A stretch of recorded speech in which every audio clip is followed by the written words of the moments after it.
Okay, what's good, everyone? It's Nigel here, Trinidad Empowerment Network. So before we go into what I'm going to talk to you about today, I want to say, firstly, prioritize this and say we have to think about our friends, our brothers and sisters in Jamaica this time. They are going through one of the roughest storms, Category 5, I believe.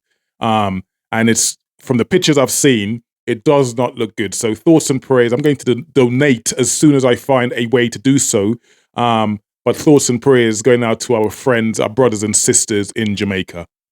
So Venezuela has just taken one of the most serious diplomatic actions possible against Trinidad and Tobago. That happened about 24 hours ago. The Venezuela's National Assembly has officially voted to declare Trinidad and Tobago's Prime Minister, Kamla Persad-Bissessar, persona non grata. Now, that's a Latin term for unwelcome person. She's now considered unwelcome and banned from Venezuelan territory. That should come as no real surprise to any one of you. You would have seen this on the news by now. You may have also seen in the last couple of hours or so, a Russian cargo plane has just landed in Venezuela. So this mission appears to be escalating.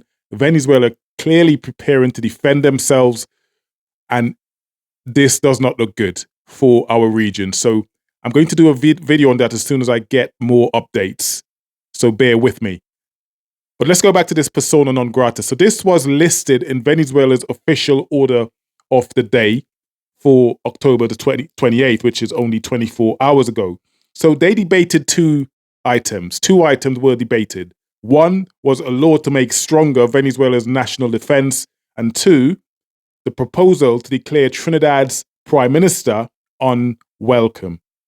Las honorables diputadas y los honorables diputados que estén a favor del proyecto de acuerdo para declarar persona non grata a la primera ministra de Trinidad y Tobago, Kamla Persad-Bissessar, así como para respaldar de manera unánime la denuncia que hiciera del acuerdo energético entre Trinidad y Tobago y la República Bolivariana de Venezuela. El día de ayer, el presidente constitucional de la República Bolivariana de Venezuela, sírvanse manifestarlo con la señal de costumbre. Queda aprobado por unanimidad.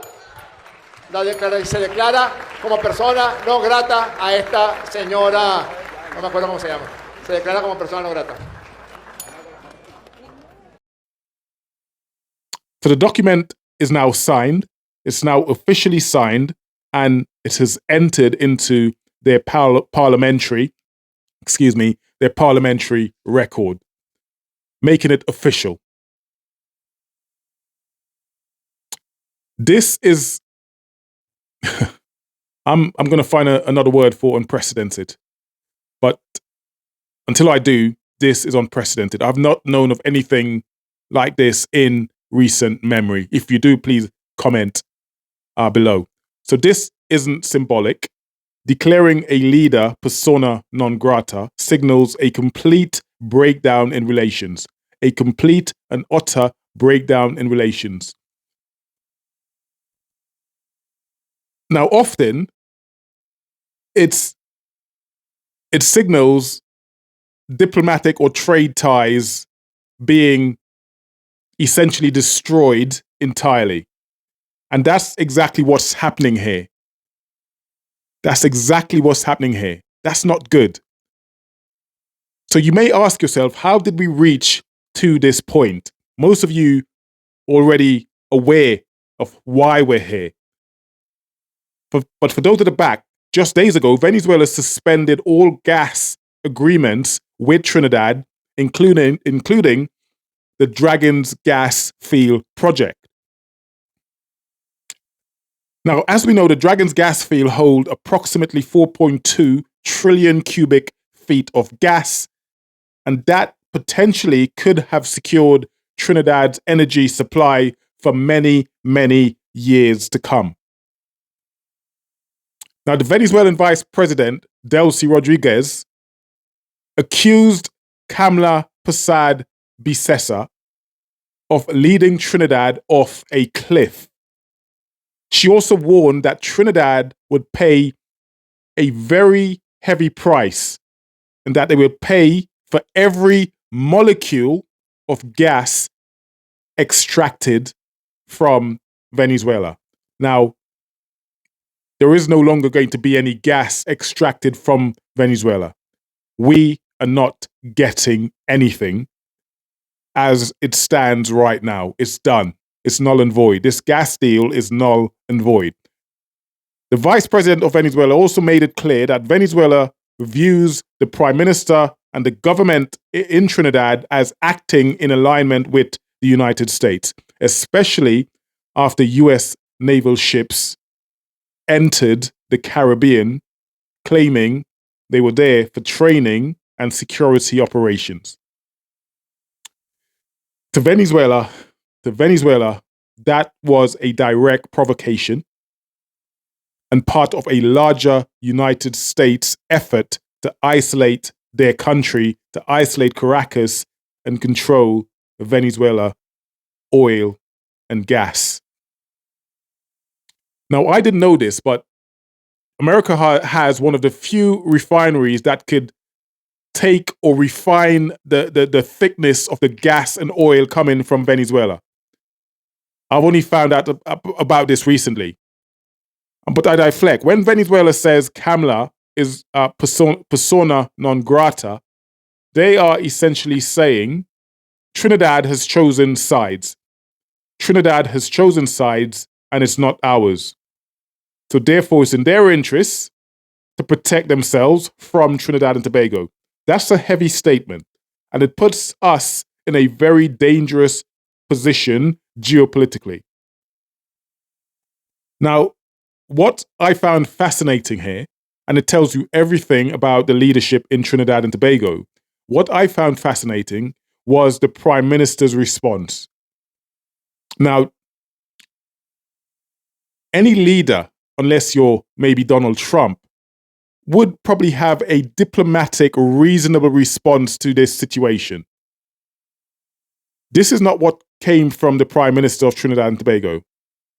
I mean, what she responded, her words were frankly embarrassing. Now, in the Prime Minister's words, and I quote, the Prime Minister said, "This is a useless declaration. It has no effect on my life. This is a useless declaration. It has no effect on my life." This was reported by CNC3. And to my disbelief, it was met with applause from her supporters. Again, I find this fascinating.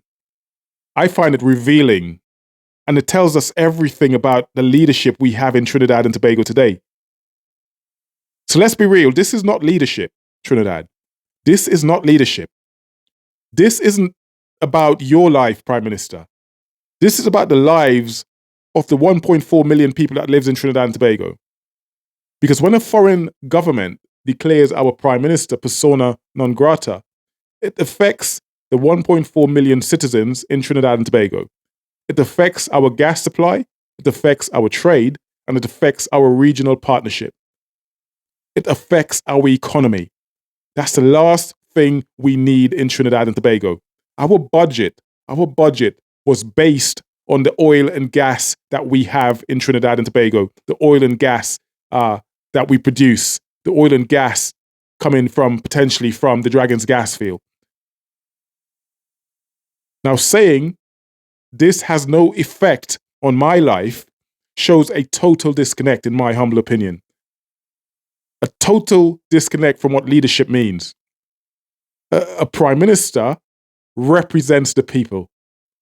You're not there to represent yourself. You're there to represent the people of Trinidad and Tobago.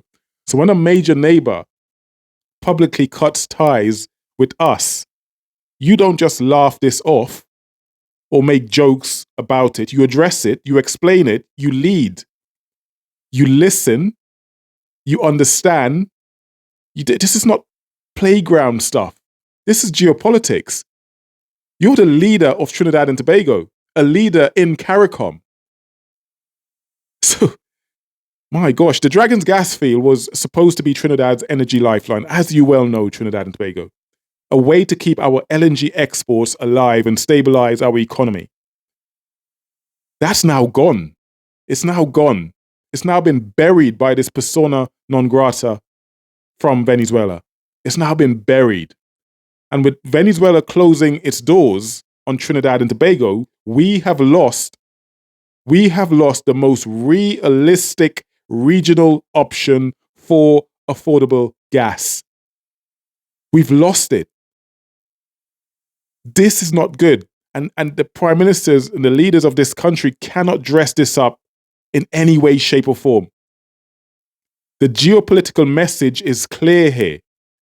By siding with the United States, Trinidad has isolated itself from South America. And when Washington moves on, which they will inevitably do, when they do move on, where do we go? We will be left behind, surrounded by countries that now see us as an American proxy. This is a gamble that the Prime Minister of Trinidad and Tobago made, the unsuccessful gamble she made. We will be now seen as an American proxy, not a Caribbean partner. We've made our bed and now we have to sleep in it. And this is what's happening to Trinidad and Tobago right now. And this, I finish by saying, this is exactly why small nations need independence. Independence from foreign policies. We should no longer be dictated to by American or whoever else, by American pressure.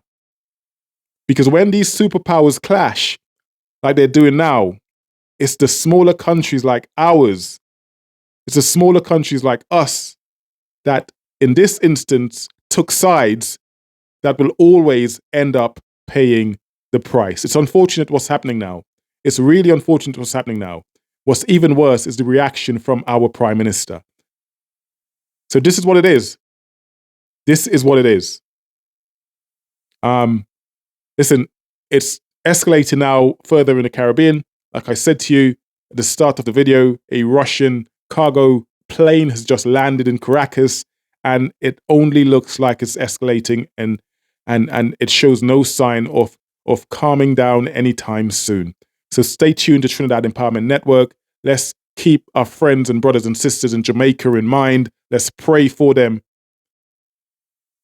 And if you could help in any way, please do so.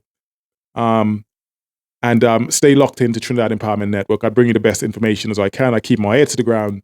And like and subscribe. And I'll see you guys soon. Much love. God bless. Look after each other. Take care. Peace.